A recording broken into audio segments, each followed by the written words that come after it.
Hi all, thank you for your fantastic work so far this term. I've been so impressed with how you've kept up with the new way we're delivering work. It must be so difficult for you and I really appreciate it.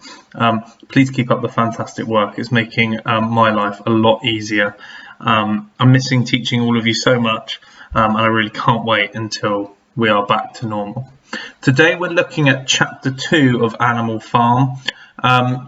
This is a really interesting chapter because we already start to see things change, and there are loads of really useful quotes so that we can see corruption already setting into the farm.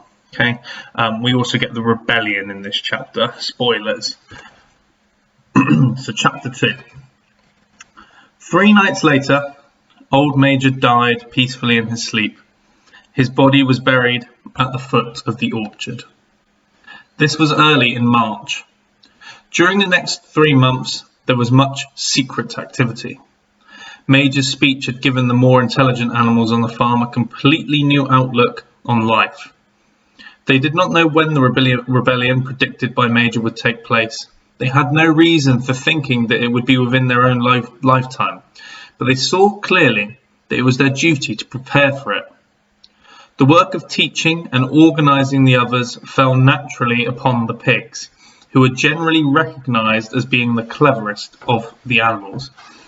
This part's important because the pigs, being the most intelligent animals, ultimately gives them the jobs that were originally that of man. So they kind of take that responsibility and that role because they are the most intelligent. That's really important because we already kind of see them in power a little bit. Preeminent among the pigs were 2 young boars named Snowball and Napoleon, whom Mr. Jones was breeding up for sale.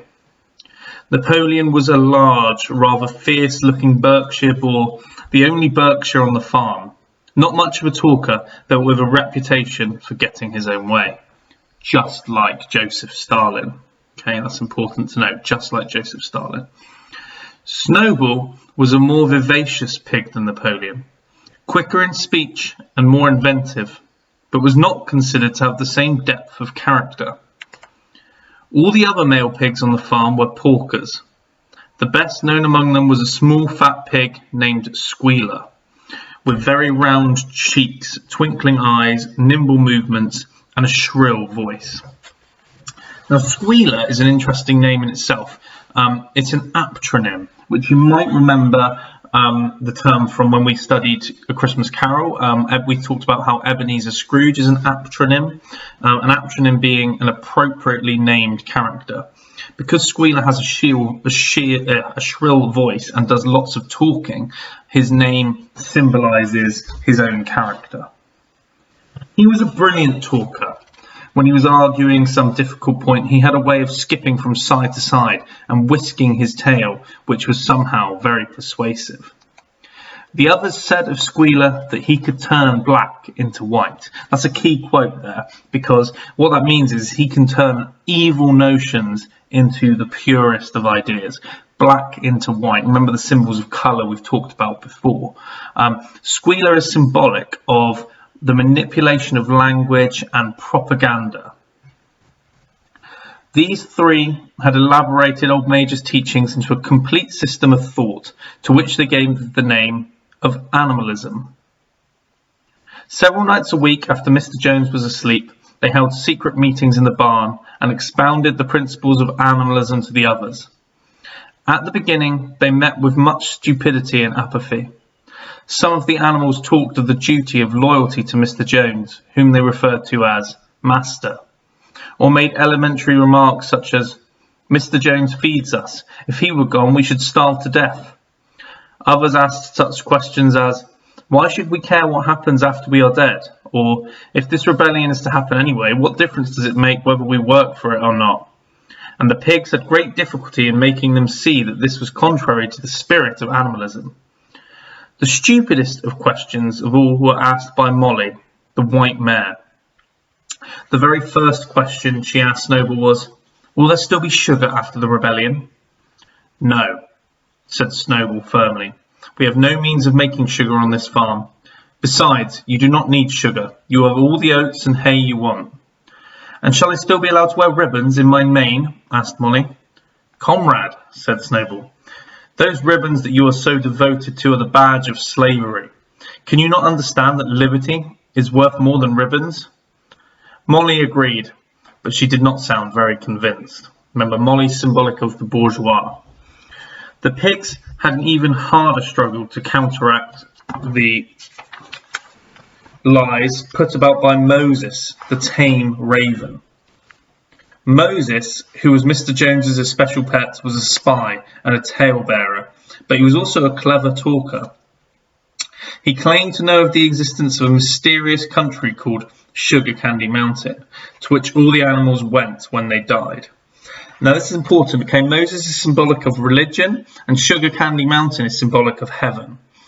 The importance of this is that Mr. Jones used Moses to spread this idea of Sugar Candy Mountain so that the animals wouldn't be scared of working to the point of death. It gave them motivation to keep working even if they were really struggling, because they knew that if they did die, they would go to this amazing place called Sugar Candy Mountain. It was situated somewhere up in the sky, a little distance beyond the clouds, Moses said. In Sugar Candy Mountain, it was Sunday 7 days a week. Clover was in season all the year round, and lump sugar and linseed cake grew on the hedges. The animals hated Moses because he told tales and did no work, but some of them believed in Sugar Candy Mountain, and the pigs had to argue very hard to persuade them that there was no such place. Their most faithful disciples were the two cart horses, Boxer and Clover. These two had great difficulty thinking anything out for themselves.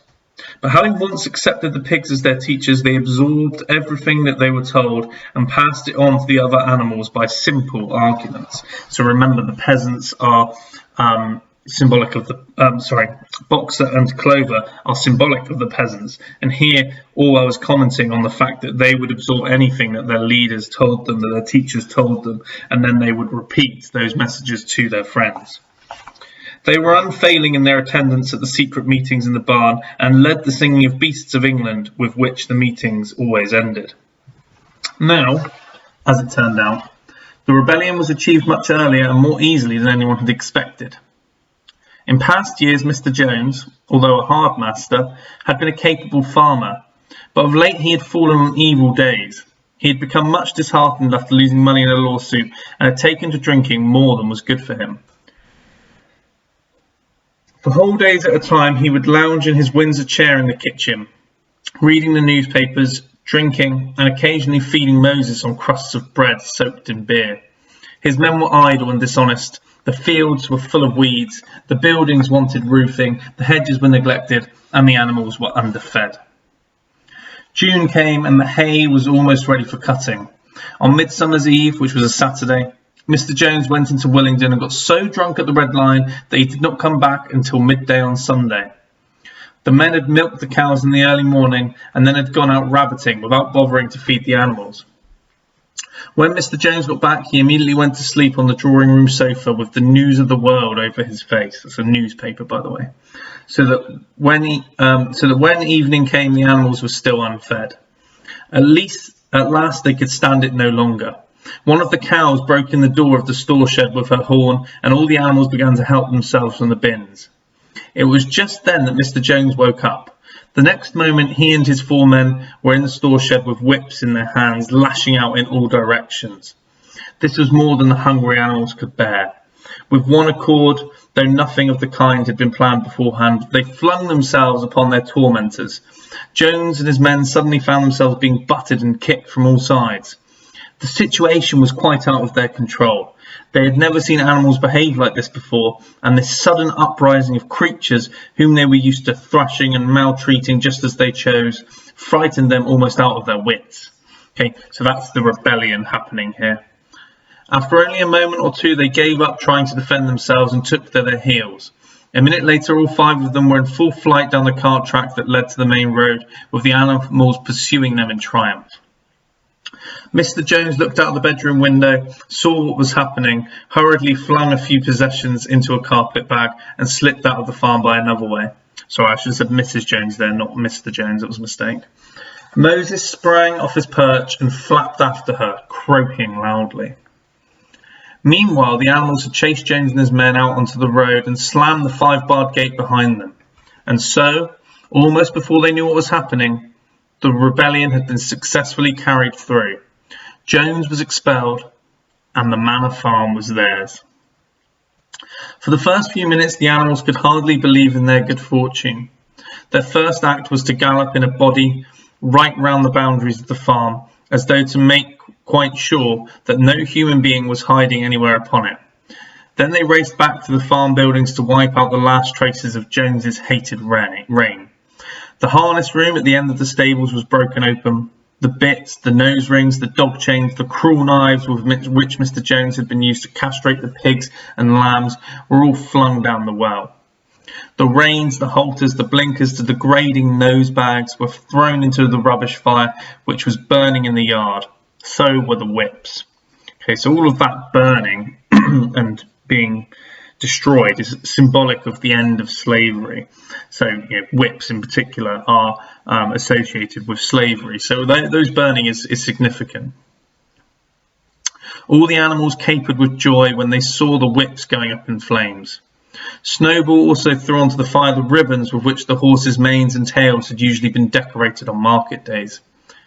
Ribbons, he said, should be considered as clothes, which are the mark of a human being. All animals should go naked. When Boxer heard this, he fetched the small straw hat which he wore in summer to keep the flies out of his ears, and flung it onto the fire with the rest. In a very little while the animals destroyed everything that reminded them of Mr. Jones. Napoleon then led them back to the store shed and served out a double ration of corn to everybody, with 2 biscuits for each dog. Notice here, so Jones has just been thrown off the farm, and we immediately get this phrase here at the start of that sentence: Napoleon then led them back. So we're already kind of seeing a hierarchy forming, because Napoleon is leading them. He's already in charge.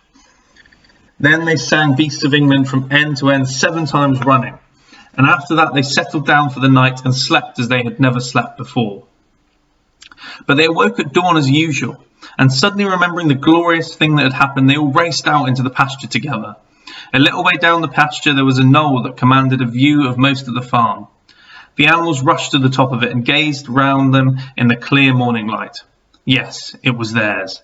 Everything that they could see was theirs.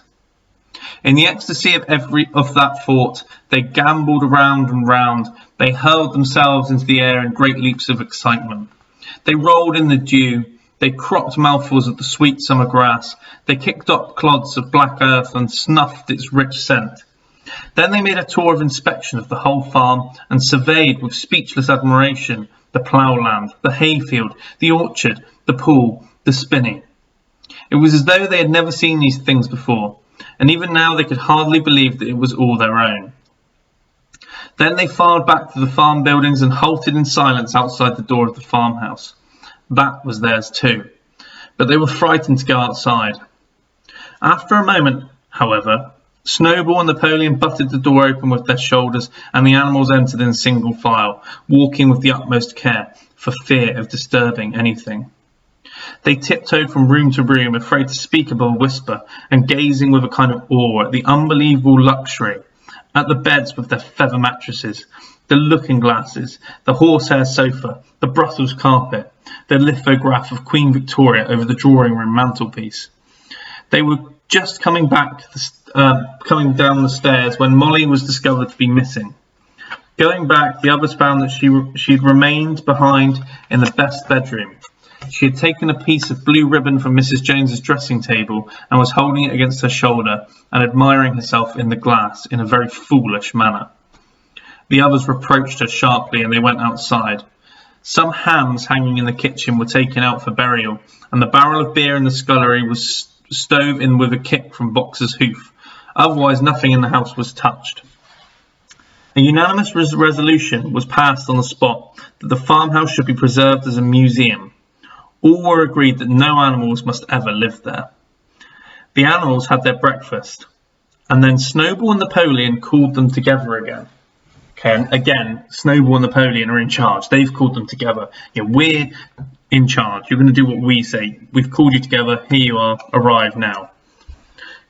Comrades, said Snowball, it is 6:30, and we have a long day before us. Today we begin the hay harvest, but there is another matter that must be attended to first. The pigs now revealed that during the past 3 months they had taught themselves to read and write from an old spelling book which had belonged to Mr. Jones's children and which had been thrown on the rubbish heap. Okay, this is significant because what Orwell's kind of commenting on here is that education, is power. Learning is power, and to be more intelligent, you will become more powerful, and the more intelligent ultimately end up in power. So that's what he's commenting on here. Notice the pigs have already taught themselves these things, putting them at a head start compared to the other animals. Napoleon sent for pots of black and white paint and led the way down to the 5-barred gate that gave on the main road. Then Snowball, for it was Snowball who was best at writing, took a brush between the 2 knuckles of his trotter, painted out Manor Farm from the top of the gate, and in its place painted Animal Farm. This was to be the name of the farm from now onwards. After this they went back to the farm buildings where Snowball and Napoleon sent for a ladder, which they caused to be set against the end wall of the big barn. They explained that by their studies of the past 3 months, the pigs had succeeded in reducing the principles of animalism to 7 commandments. Right, it's really crucial you learn this next part really well, because the 7 commandments are going to change throughout the novel, and they are essential into understanding how power changes and how the ideas of the pigs, the ideas of the animals, change over time. So it's crucial that you learn these. These 7 commandments would now be inscribed on the wall. They would form an unalterable law by which all the animals on Animal Farm must live forever after. With some difficulty, for it's not easy for a pig to balance himself on a ladder, Snowball climbed up and set to work, with Squealer a few rungs below him holding the paint pot. The commandments were written on the tarred wall in great white letters that could be read 30 yards away. Okay. White is significant here because it's symbolic of purity, of heaven, of angelicness. Okay, that's not a word, but you know what I mean. It's all those positive symbols that it's deliberately done in white. They ran thus: the 7 commandments. 1. Whatever goes upon 2 legs is an enemy. 2. Whatever goes upon 4 legs or has wings is a friend. 3. No animal shall wear clothes. 4. No animal shall sleep in a bed. 5. No animal shall drink alcohol. 6. No animal shall kill any other animal. And 7. All animals are equal. It was very neatly written, and except that friend was written friend, and one of the S's was the wrong way round, the spelling was correct all the way through. Snowball read it aloud for the benefit of the others. All the animals nodded in complete agreement, and the cleverer ones at once began to learn the commandments by heart. Now, comrades, cried Snowball, throwing down the paintbrush, to the hayfield. Let us make it a point of honour to get in the harvest more quickly than Jones and his men could do. But at this moment the 3 cows, who had seemed uneasy for some time past, set up a loud lowing. They had not been milked for 24 hours, and their udders were almost bursting. After a little thought, the pigs sent for buckets, and milked the cows fairly successfully, their trotters being well adapted to this task. Soon there were 5 buckets of frothing, creamy milk, at which many of the animals looked with considerable interest. "What is going to happen to all that milk?" said someone. "Jones used sometimes to mix some of it in our mash," said one of the hens. "Never mind the milk, comrades," cried Napoleon, placing himself in front of the buckets. "That will be attended to. The harvest is more important. Comrade Snowball will lead the way. I shall follow in a few minutes. Forward, comrades! The hay is waiting. So the animals trooped down to the hayfield to begin the harvest, and when they came back in the evening, it was noticed that the milk had disappeared. Okay, now that is really significant, that last paragraph from this chapter. Okay, so the animals disappeared, they went and did their work, they went to produce because that's still their role, and you got to link this back to when in chapter 1 Old Major says, man is the only creature that consumes without producing. Well, while all the other animals are out there working and producing, Napoleon seems to have drank all of this milk, and therefore he is already starting to seem slightly more human-like as he consumes without producing. And that's a really, really interesting point that we need to end on there. So it's really nice speaking to you all again. I've kind of only covered a few parts here because I don't want to interfere with the tasks that are being set as well. It's just worth bearing in mind that this all is kind of setting up for how the rebellion, how life on the farm is going to work after rebellion. And all of this is Orwell as a social commentator commenting on whether rebellion can actually be successful or whether ultimately someone will always climb to power, usually the more intelligent. So yeah, I hope you enjoyed that. I hope it's helped. Can you give me some feedback on Teams, please? And keep up the fantastic work.